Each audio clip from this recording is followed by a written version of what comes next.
story time. I really hope that this video helps to bring a little bit of context to my last post, and I really want to thank you all for your support.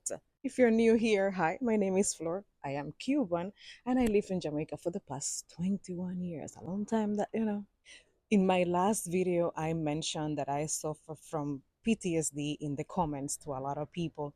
And this is something that I did not realize I was suffering from until maybe about 3 years ago, as I started attending therapy. There's a lot of things about Cuba that even if you go there now, you will not know and you will not comprehend, even if I tell you to the extreme detail how life in Cuba is. I'm here to share a story of something that happened to me when I was about 13, 14 years old. It was the early 90s. Yes, I am 41 years old. And I was at a concert with my mother. Now, concerts in Cuba are free. It was a very popular rock band from Havana called Moncada. And I was in my heavy metal rock and roll era through high school and then after that in dance school. And my mom took me to this concert. Everybody was very excited. The main road in our very tiny town where everybody knew each other was blocked. They set up the stage in the middle of the road and Moncada was playing and this nice guy with his long hair and his bandana, and he was rocking. Now, my grandfather lived in Miami. I never had an interest of leaving Cuba for any political reasons or any economical reasons, neither did my mother. And my father had recently sent a package from Miami, and in that package, there was a big bandana because it was a trend back then to have a bandana in the air waving while the people then were in the concert. I was doing just that. I was very excited. My mother was right beside me. I was there waving my bandana in the air, and all of a sudden, I get lifted. I get lifted by my shoulders, lifted off the ground, and carried out of the crowd. I didn't know what to think at the time.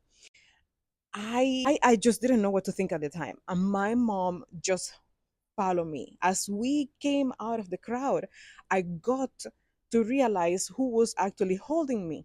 And it was a police officer. He put me down and he said, "You have to go to the station. You have to go to the station. You have to go to the station." And my mother said, "If she's going to the station, I am going with her." So he said, "Well, if you want to come with her, come with her." On the way to the station, my mom is trying to figure out what is it that I did that prompt this police officer to lift me up by my shoulders and carry me and want to carry me to go a station.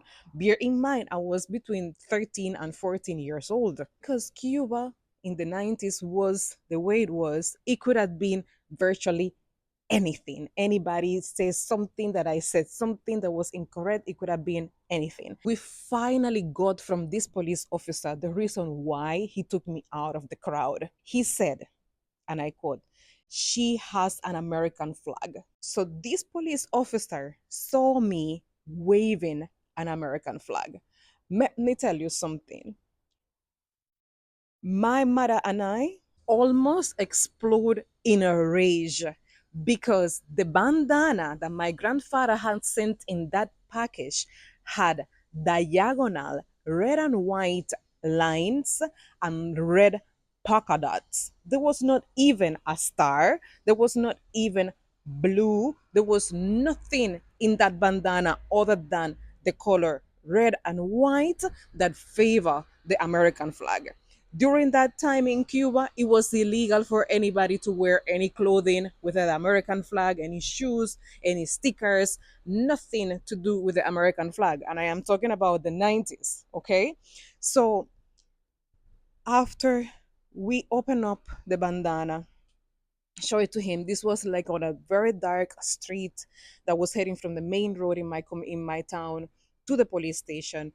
The two of us, my mom is very young. She had me when she was 18, so she was still a very young woman, and we were there in the darkness showing this bandana to this police officer. After we show him the bandana with the polka dots and the lines, he said, you know, you can go. And my mom said, you have to apologize.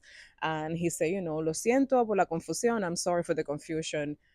You're free to go. So we were so shaken, but we managed to go back to the concert and enjoy the rest of the concert. So I really hope that a little tiny story, and this is not the only encounter I had, as somebody who in Cuba, I was not an activist. I was not somebody involved with anything at all. I was just a creative. I was just a dancer. I was a student until I was 20 years old that I came to Jamaica.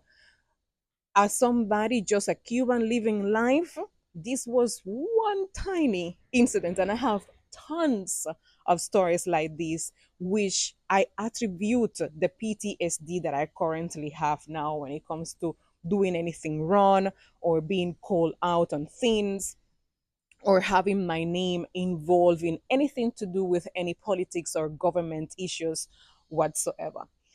I made a mistake of thinking that freedom of speech was real, but it's not. So that was my bad. That was my misunderstanding when I was making my videos regarding whatever other issues that were happening in Jamaica. That was my bad. That was my assumption that freedom of speech was real, but it's not. I grew up in Cuba. I didn't leave Cuba because of any political anything. This is not a political post. I am not bashing Cuba. I am not bashing anybody. I'm not saying that anybody is better than anybody. Just sharing a story. Just to give you a little context. As I'm talking to you, my knees are shaking. As of how traumatizing things like that can be, especially to a child like my 13, 14 years old, and something like this happened to me. So if you want to hear more stories like this, let me know in the comments. And thank you all so much for your support, and thank you so much for watching. Mucha love.